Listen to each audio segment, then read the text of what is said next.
Okay, आज start करते हैं एटम्स एंड मॉलिक्यूल्स का। नेक्स्ट टॉपिक आपका आयंस। इसके पहले हम आपको एटम्स एंड मॉलिक्यूल्स पढ़ा चुके हैं। क्लास 9 का ये आपका थर्ड चैप्टर है। ये बहुत ही ज़्यादा इम्पोर्टेंट है आयंस, इसीलिए आज इसको समझना बहुत ज़्यादा ज़रूरी है। इसको बहुत ध्यान से समझिएगा क्योंकि इसी चैप्टर से जो है आपका केमिस्ट्री का मेन बेस स्टार्ट होता है। ये केमिकल का बॉन्ड कैसे बनता है, कंपाउंड कैसे बनता है, ये सब चीज़ आपको इसी में सीखना है, इसीलिए बहुत ज़्यादा ज़रूरी है और आप उसके बहुत नज़दीक भी हैं। उसके पहले आपका ये आयंस देखते हैं, एटम्स एंड मॉलिक्यूल्स के बाद आपका जो नेक्स्ट टॉपिक है। तो देखिए आयंस क्या होता है। Compounds composed of metals and non metals contains charge species, the charge species are known as ions. अब देखिए इसका मतलब क्या होता है कि जो भी कंपाउंड्स होते हैं वो या तो मेटल्स होते हैं नहीं तो नॉन मेटल्स होते हैं। उनके ऊपर ना चार्ज लगा हुआ रहता है। अब ये चार्ज आता कहाँ से है सर? ये मेटल्स या फिर नॉन मेटल्स जो होते हैं उनके ऊपर जो ये चार्ज आता है, ये चार्ज कहाँ से आता है, कैसे आता है? आप देखिएगा कि आपके बुक्स में जो ये आयंस के नीचे एक टेबल बनाया हुआ है, एनसीईआरटी के बुक में बनाया हुआ है। सो अभी उसको तो बताएंगे ही।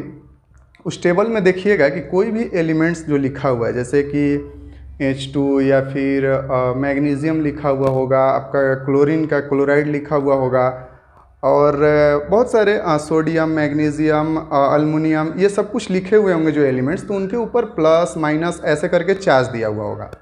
ये चार्ज कैसे होते हैं, क्या होता है, इसको समझना बहुत ज़्यादा ज़रूरी है क्योंकि ये आपका ये बताते हैं, ये चार्ज जो होते हैं ये बताते हैं कि कौन सा एलिमेंट्स कितना इलेक्ट्रॉन किसी को दे रहा है और कितना इलेक्ट्रॉन किसी से ले रहा है। इस चार्ज से यही पता चलता है। अब देखिए इलेक्ट्रॉन, प्रोटॉन और न्यूट्रॉन क्या होते हैं इसके बारे में आप ज़रूर सुने होंगे, लेकिन नेक्स्ट चैप्टर में आपको क्या है कि एटम्स का स्ट्रक्चर पढ़ना है। लेकिन उस एटम का स्ट्रक्चर को मैंने यहाँ पर आपको बना रखा है और इसी से मैं आपको ये आयंस के चार्ज कैसे आते हैं और क्या होता है इसको यहाँ से हम लोग समझने की कोशिश करेंगे। आखिर ये एलिमेंट्स, इलेक्ट्रॉन्स किसी को कोई एलिमेंट देता क्यों है, क्यों किसी से लेता है, क्यों किसी को देता है, ये समझना बहुत ज़्यादा ज़रूरी है। उसके बाद ही उसके ऊपर कितना चार्ज लगेगा, क्या लगेगा, नेगेटिव होगा या फिर पॉजिटिव होगा, उसको जानेंगे हम लोग। ठीक है, देखिए ये आपका एटम्स का स्ट्रक्चर है। इस एटम्स में देख रहे होंगे कि ये स्फेयर शेप में होता है। पहले तो आपको बता दें कि एटम्स का जो स्ट्रक्चर होता है स्फेयर शेप में होता है। एंड ये जो आपको दिख रहा है ना, तो इसके बीच वाला जो ये है, इसके बीच में ये जो होता है इसको न्यूक्लियस बोला जाता है। क्या बोला जाता है? न्यूक्लियस। ठीक है, ये आपको जो रेड रेड कलर का दिख रहा है ये क्या है? इलेक्ट्रॉन है। क्लियर है? और इसको ये जो आपका ब्लैक कलर का ये जो लाइन दिख रहा है इसको सेल भी बोल लीजिए। क्लियर है? अब देखिए क्या होता है, ये कैसे ये इलेक्ट्रॉन्स रखे गए हैं। न्यूक्लियस ये क्या है, और न्यूक्लियस के अंदर में होता है प्रोटॉन प्लस न्यूट्रॉन होता है। ये आपको नेक्स्ट चैप्टर में पढ़ना है, लेकिन अभी हम आपको फिलहाल बता देते हैं। ये सेल जो है, ये सेल एक तरह से समझ लीजिए तो एटम्स का क्या है? घर जैसा है, बाउंड्री एक तरह से समझ लीजिए तो ये एटम का स्ट्रक्चर है और ये सेल जो है एक तरह से इनका क्या है, मतलब कि बाउंड्री एक तरह से समझ लीजिए। और इलेक्ट्रॉन जो है इनका सैनिक समझ लीजिए। इलेक्ट्रॉन को क्या समझ लेते हैं? सैनिक। और सेल को क्या समझ लेते हैं? इनका बाउंड्री। इनके बाउंड्री के ऊपर ये सैनिक खड़े हैं। क्लियर है? अब जो ये इलेक्ट्रॉन देने की और लेने की जो बात होती है, उसके पहले हम एक बात बताते हैं कि बॉर्डर पर कितना सैनिक ये एटम्स खड़ा कर देगा तो इसको सेटिस्फेक्शन मिलेगा कि हाँ हम भैया सुरक्षित हैं, अब मेरा कोई कुछ बिगाड़ नहीं सकता है। तो आपको बता दे कि ये देखिए, या नेक्स्ट चैप्टर में जब आप पढ़िएगा तो एक फार्मूला मिलेगा, उस फार्मूला से ही ये सैनिक मतलब कि इलेक्ट्रॉन की जो संख्या होगी वो तय होती है। लेकिन मैं आपको फिलहाल ऐसे ही बताता हूँ, ये नेक्स्ट चैप्टर में जानना है। लेकिन फिर भी पहले वाले सेल में 2 इलेक्ट्रॉन रहेंगे और उसके बाद जो सेल होगा उसमें 8 इलेक्ट्रॉन होंगे।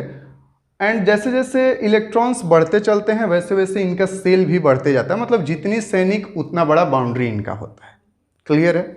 तो ये जो मैंने बनाया है ना, इसमें देखिए कितने इलेक्ट्रॉन्स हैं, 1 2 2 2 4 2 6 2 2 4 2 6 2 8 इलेक्ट्रॉन इस वाले सेल में है, इसमें 2 है, और एक और सेल हमने बनाया है, इसको पूरा राउंड नहीं किया है लेकिन ये राउंड होगा, यहाँ पर 1 है, मतलब कि टोटल 11 इलेक्ट्रॉन हैं। और आपका जो 11 इलेक्ट्रॉन होता है ये किस में होता है? सोडियम में होता है। ठीक है, जब आपको याद करने के लिए आएगा कि एटॉमिक नंबर वाइज याद कीजिए, इलेक्ट्रॉन कितने हैं, प्रोटॉन कितने हैं, ये सब कुछ याद करने के लिए आएगा, लेकिन मैं आपको फिलहाल बस इतना समझा रहा हूँ कि ये सेल होते हैं और इसके चारों तरफ ये इलेक्ट्रॉन है और बीच में प्रोटॉन प्लस न्यूट्रॉन होता है न्यूक्लियस के अंदर। क्लियर है? अब देखिए क्या है कि एटम्स जानता है, ये समझता है कि मेरे बाहर वाले सेल में 8 इलेक्ट्रॉन कम से कम रहेंगे तो मेरा जो है बाउंड्री सुरक्षित रहेगा। लेकिन यहाँ पर क्या है, ये सोडियम है, मान लीजिए ये जो मैंने बनाया है ये सोडियम का सिंबल होता है आपका Na, ये सोडियम का आपका ये एटम्स है, उसका स्ट्रक्चर हमने बनाया है। तो सोडियम का देखिए बाहर वाले सेल में एक ही इलेक्ट्रॉन है, कितने इलेक्ट्रॉन्स है? 1। अब देखिए सोडियम को टेंशन है, सोडियम को क्या है? टेंशन है कि यार मेरे बाहर वाले बाउंड्री पर सिर्फ एक ही इलेक्ट्रॉन है, एक ही सैनिक है, तो वो तो हमको खतरा है। तो ये क्या, इसको ये बेहतर क्या समझेगा? किसी को एक इलेक्ट्रॉन दे देना बेहतर समझेगा कि किसी से 7 इलेक्ट्रॉन लेना बेहतर समझेगा? क्योंकि इसको 8 इलेक्ट्रॉन मिलेगा तभी जाके ये स्टेबल हो पाएगा अपने आप को। ये नेक्स्ट चैप्टर में आपको पढ़ना है, लेकिन फिर भी हम आपको बता रहे हैं इसको 8 इलेक्ट्रॉन मिलेगा कम से कम, तभी जाके ये अपने आप को स्टेबल कर पाएगा। लेकिन इसके पास तो एक ही इलेक्ट्रॉन है, तो ये बेहतर क्या समझता है कि एक इलेक्ट्रॉन किसी को हम दे देंगे तभी जाके हम सुरक्षित रहेंगे। ये वाला सेल ही खत्म कर देंगे एक इलेक्ट्रॉन देकर किसी को, नहीं तो फिर 7 को किसी से लो। तो देखिए यहाँ पर ज़्यादातर सोडियम को अच्छा रहता है कि एक इलेक्ट्रॉन किसी को दे ही दो। जब ये इलेक्ट्रॉन क्या करेगा, किसी को दे देगा, तो यहाँ से इसके इलेक्ट्रॉन ये हट जाएंगे। एक चीज़ मैं आपको बता दूं कि नंबर ऑफ इलेक्ट्रॉन्स अगर 11 हैं सोडियम में, तो प्रोटॉन की संख्या भी कितनी होती है? 11 ही होती है। हमेशा कोई भी एलिमेंट्स के में अगर जितना उसका इलेक्ट्रॉन होगा उतना ही प्रोटॉन भी होगा। और इलेक्ट्रॉन जो होता है ना निगेटिव होता है। क्या होता है? निगेटिव। और प्रोटॉन जो होता है पॉजिटिव होता है, और न्यूट्रॉन तो आप जानते ही हैं चार्जलेस होता है। क्लियर है? तो यहाँ पर क्या होगा कि सोडियम एक इलेक्ट्रॉन किसी को दे दिया तो कितना बच गया? 10। और संख्या ये 10 हो गया, लेकिन यहाँ पर 11 प्रोटॉन है, मतलब एक प्रोटॉन ज़्यादा है, यानी एक पॉजिटिव ज़्यादा है। तो सोडियम के ऊपर आप देखिएगा तो एक प्लस लगा हुआ है।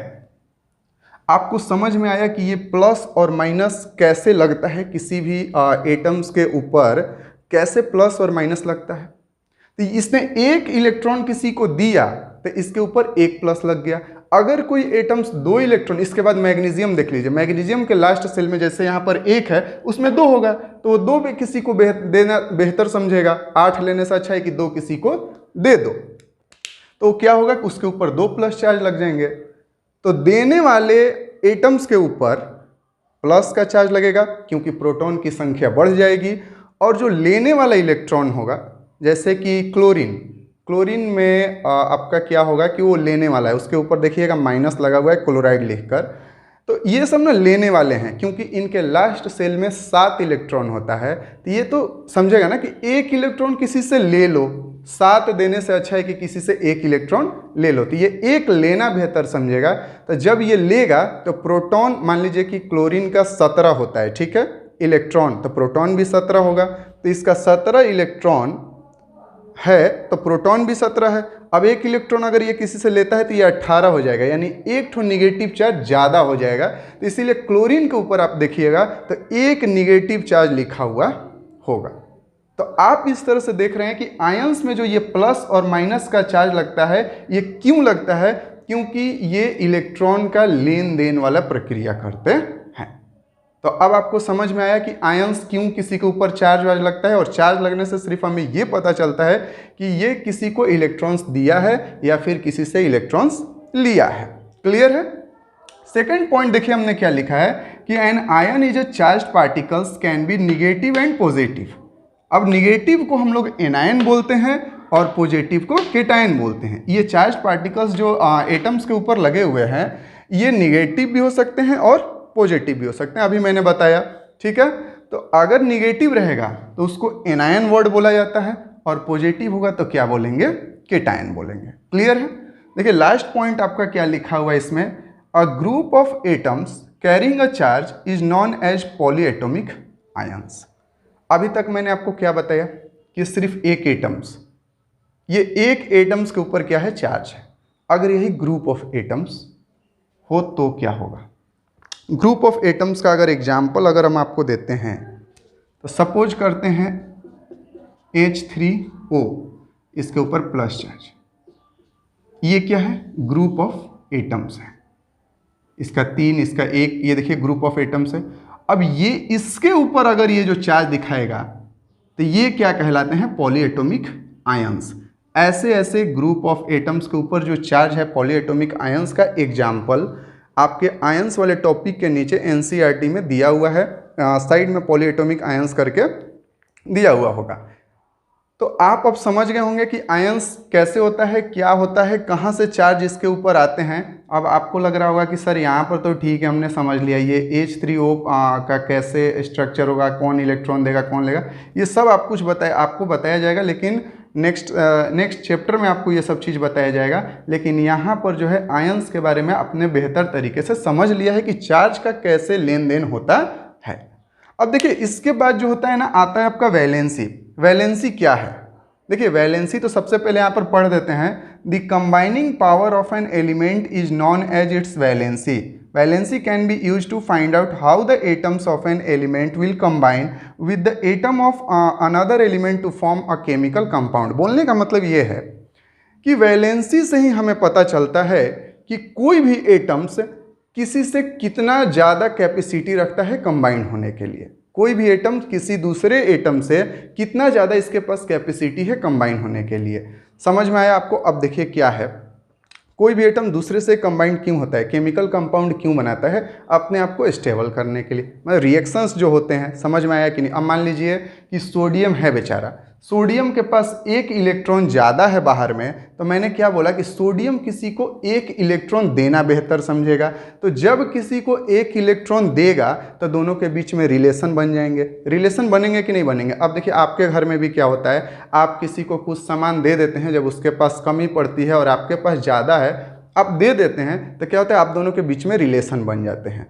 तो वैसे ही यहाँ पर लास्ट सेल में कितने इलेक्ट्रॉन्स हैं और कितना देना बेहतर समझ रहा है और कितना लेना बेहतर समझ रहा है, तो जितना इलेक्ट्रॉन देना बेहतर समझेगा या फिर लेना बेहतर समझेगा वही कहलाता है वैलेंसी, और उससे हम लोग केमिकल कंपाउंड भी बनाते हैं। जस्ट अभी इसके बाद हम लोग ये समझेंगे कि कैसे केमिकल फॉर्मूला लिखा जाता है। तो आप वैलेंसी का, अब देखिए सोडियम है तो सोडियम कितना इलेक्ट्रॉन किसी को देना पसंद कर रहा है, एक इलेक्ट्रॉन, तो इसकी वैलेंसी कितनी हो जाएगी, इसकी वैलेंसी 1 हो जाएगी। इसके बाद मैग्नीशियम आता है, मैग्नीशियम का 12 एटॉमिक नंबर होता है, तो 2 इलेक्ट्रॉन किसी को देना बेहतर समझता है तो उसकी वैलेंसी 2 हो जाएगी।